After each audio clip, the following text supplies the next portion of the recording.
Okay, Mr. Stu, we're looking at the 1979 Porsche 911 here for you. Car is in pretty good shape. Body's in good shape. The car runs well. A couple things that we did find in the inspection for you that we would think merit addressing. I'm going to try and capture some of this stuff for you and share it with you so you can see. I'm going to start up front here. First off, got a little bit of tire wear on the inner edge. It's not that drastic, but it does get our attention. See if I can capture this. It exists as well on the left front. Again, just a little bit of shoulder wear. One of the things for sure contributing to that, and I'm going to try and get here for you on the video, is just going to grab the wheel by the top and the bottom, and I'm going to give it a shake. And you're going to see and hear that there's some wheel bearing play in here.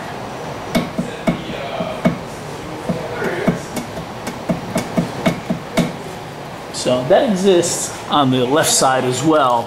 Not quite to the same degree, but it is there just the same. Obviously, it will continue to progress if it's not something that's addressed.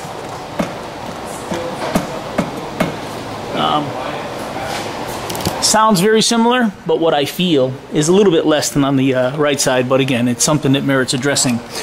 Coming back to the engine side and the gearbox, you can see there's some leaks going on here. Just going to try to travel back here for you. The engine halves, for sure, have some leakage going down here. The push rod tubes, valve cover gaskets, not uncommon.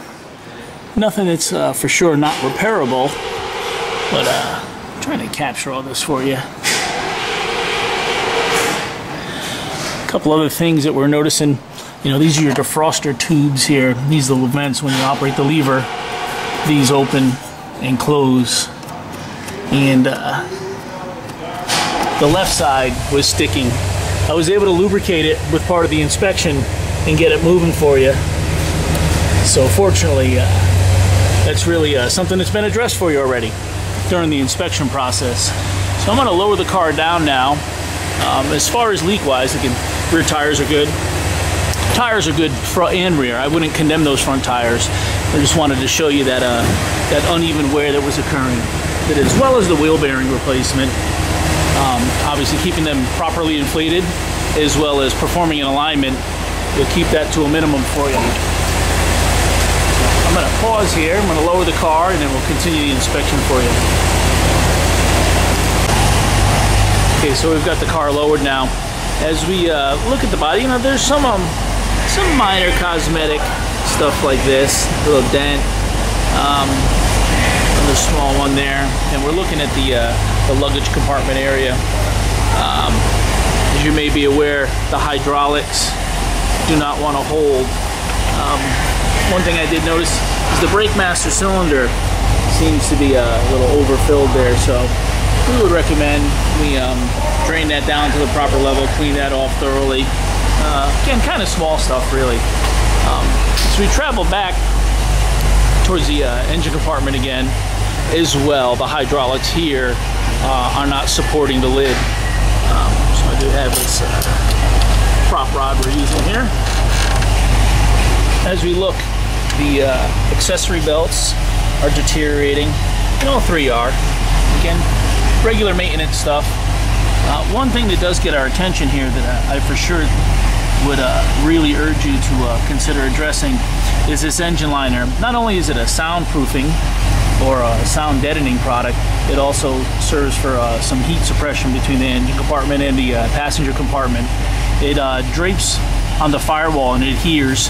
You can see it's not only a thick rubber material, it also has about a ½ inch of this foam insulation here. You can see it's all falling down from the firewall, and again it goes over the engine and down. To install the new one, to clean all the old stuff off properly and install a new insulator, well, you have to have the engine out of the way. So I would think that this is something that really merits attention for you. And as well, considering the oil leaks that you have and the fluid leaks, they could all be done collectively. It would be the most cost-effective way to do it. It does merit having the engine come out for this repair, and as long as it's on the bench, you may as well address those fluid leaks. Again, otherwise this is some minor stuff. Got some lamps out, I think a license plate lamp. Otherwise, yeah, the car is again in great shape. But these are some items that we wanted to share with you and discuss with you and see what you would like to do. Okay, Mr. Steeler, one last thing. Apologize for the little segmented copy of this video, if you will. But one other thing that I did want to capture for you and share with you so you can see is this bezel. This is the driver's door. It's the door lock, which is inoperable, both by the key outside as well as this knob inside. You can see the bezel is cracked as well. The knob is kind of pushed in and bent in, so the mechanics behind there, we need to take the door panel off, really assess exactly what's wrong in there, see if it's something that merits replacement or if it's something that can be repaired.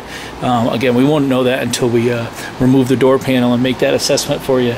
At the very minimum, I can see that this door bezel merits replacement. Beyond that, interior-wise, you know, some minor wear and tear.